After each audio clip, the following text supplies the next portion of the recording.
দেখতে দেখতে একটা বছর হয়ে গেল যে এই স্কুলটায় আমি আর পড়াই না। একটা বছর আগে আমি এই স্কুলটাই পড়াতাম। আর প্রত্যেকটা বাচ্চা ভীষণ যত্ন করতো, ভীষণ ভালোবাসতো আমাকে। এখন আর অন্য জবের জন্য পড়াই না। সেই স্কুলের স্বাধীনতা দিবস পালনের জন্য গিয়েছিলাম, মানে ডেকেছিল দাদা আমাদেরকে।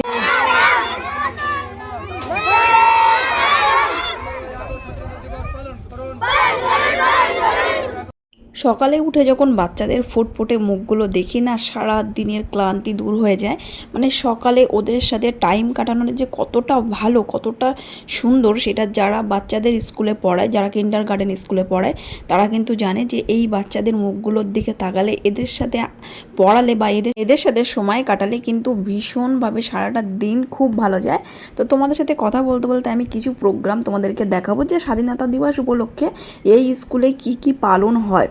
তো প্রথমেই সকালে উঠে কিন্তু র্যালি চলে যায় একটা বাচ্চাদেরকে নিয়ে, যেখানে গার্জেনরা প্লাস টিচাররা সবাই থাকে। এটা হচ্ছে মেন রোড, যার জন্য প্রচুর গাড়ি চলে, ওই জন্য সবাই মিলে গাইড করে নিয়ে যাওয়া হয়। আর আজকে রোদের তেজ এতটাই ছিল না, প্রত্যেকটা বাচ্চা খুব কষ্ট করেছে, খুব কষ্ট পেয়েছে আজকে। তো তোমাদেরকে ছোট ছোট ক্লিপ আমি কিছু দেখাবো যে আমাদের এর পরের অনুষ্ঠানগুলো কি হতে চলেছে। বাচ্চারা কিন্তু নিজেরাই সবাই কিন্তু পারফরমেন্স করে স্কুলের মধ্যে, নিজেরাই গান গায়, নিজেরাই কবিতা বলে, প্লাস ওরা নৃত্য প্রদর্শনী করে স্কুলের মধ্যে সব।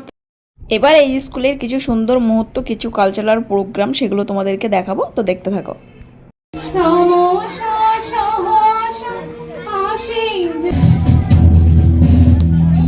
এই নাচের যে ফুল ভিডিওগুলো আছে সেগুলো আমার ফেসবুক প্রোফাইলে দিয়ে দিয়েছি, পাপিয়া মণ্ডল।